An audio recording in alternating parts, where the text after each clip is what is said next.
Hello friends, बड job info YouTube चेनेलाव बरायबाय। Commissionerate of labour Assam labour आरो वेलफेयार डिपार्टमेन्टआव भेकेन्सि ओंखारना फैबावदों ग्रेड 4 बेवहाय नोंथांमोना मिनिमाम क्लास 8 पास जानायफोरानो एप्लाइखौ खालामनो हागोन आरो बे पस्टआ मोननै रोखोमनि दङ पियन आरो मोनसेया चकिदार नोंथांमोना अनलाइन एप्लाइखौ खालामनो हासिगोन आरो बिनि एप्लाइ दायो सोलिगासिनो दङ।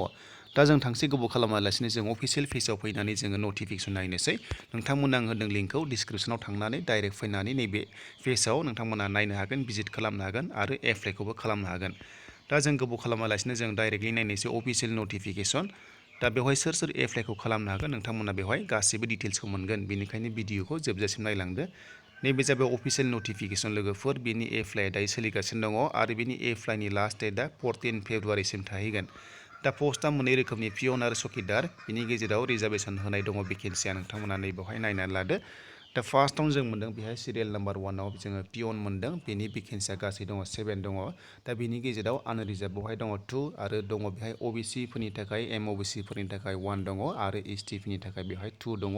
बिनिफ्राय इडब्लिउएस नि थाखाय बेवहाय 2 दङ। दा बेनिफ्राय जों थांसै दानिया चकिदाराव नायोब्ला बेवहाय पस्टआ दङ सासेल' दङ लोगोफोर बे जाबाय आनरिजार्भ पस्ट नोंथांमोना बेवहाय गासैबो कास्टनानो एप्लाइखौ खालामनो हागोन।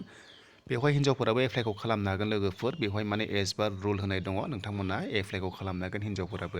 दा बिनि स्केल पेखौ नायोब्ला पियन आरो चकिदाराव बे जादों 12,000 निफ्राय जागायनानै 52 सिम जाहैगोन आरो ग्रेड पे दङ 3,900।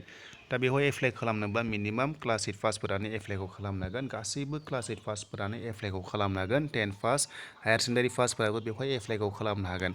दा बैसोखौ नायोब्ला 18 इयार्स जाथारनांगोन नोंथांमोननि बैसोआ बेवहाय 18 इयार्स जाब्लानो एप्लाइखौ खालामनो हागोन। बेनिफ्राय जुदि एसटि ब्ला नोंथांमोना 45 इयार्ससिम एप्लाइखौ खालामनो हायो। दा जों एप्लाइ खालामनायनि लिंकखौ नायोब्ला नैबेनो लोगोफोर आं नोंथांमोननो होबाय laborcommissariat.assam.gov.in नोंथांमोना बेवहाय थांनानै एप्लाइखौ खालामनो हागोन। आरो बेवहाय होनदों एप्लाइखौ नोंथांमोना जिखुनु जाया मोनसेल' पस्टआव एप्लाइखौ खालामनो हागोन। दा लोगोफोर नोंथांमोनाहाय मा डकुमेन्ट्स हरनांगोन बेवहाय नायदो फट' हरनांगोन सिगनेचार हरनांगोन डेट अफ बार्थ सार्टिफिकेट हरनांगोन बा नोंथांमोना स्कुल सार्टिफिकेट हरबाबो जागोन जेरावनोखि डेट अफ बार्थ थानाय जाथारनांगोन। बेनिफ्राय भटार आइडि बा आधार कार्ड हरनांगोन कास्ट सार्टिफिकेट हरनांगोन क्लास 8 पासनि सार्टिफिकेट हरनांगोन बा नोंथांमोना 10 पासब्ला 10 पासनि सार्टिफिकेट हरबानो जाबाय। बेनिफ्राय इमप्लयमेन्ट एक्सचेन्ज रेजिस्ट्रेसन सार्टिफिकेट नोंथांमोना हरनांगोन। बेनिफ्राय नोंथांमोनाहाय जायफोरनोखि इडब्लिउएस नि केन्डिडेट नोंथांमोना इनकाम सार्टिफिकेट हरनांगोन। दा सिलेक्सन प्रसेसखौ नायोब्ला नोंथांमोना बेवहाय रिटेन एग्जाम लिरनांगोन। थ' रिटेन एग्जामा जागोन लोगोफोर बेखौहाय अफिसियेल वेबसाइटआव होगोन जे माब्ला जागोन नोंथांमोना बेवहाय नायनो हागोन उनावहाय भिजिट खालामबाय थानानै। दा लोगोफोर नोंथांमोना जुदि चेनेलाव सोरबाफोर गोदानै फैदोंब्ला चेनेलखौ मोजां मोनदोंबा लाइक खालामदो लोगोसे साबस्क्राइबबो खालामना लाबानो जाबाय। बेबायदि नोंथांमोनाहाय आपडेटखौ मोनबाय थागोन।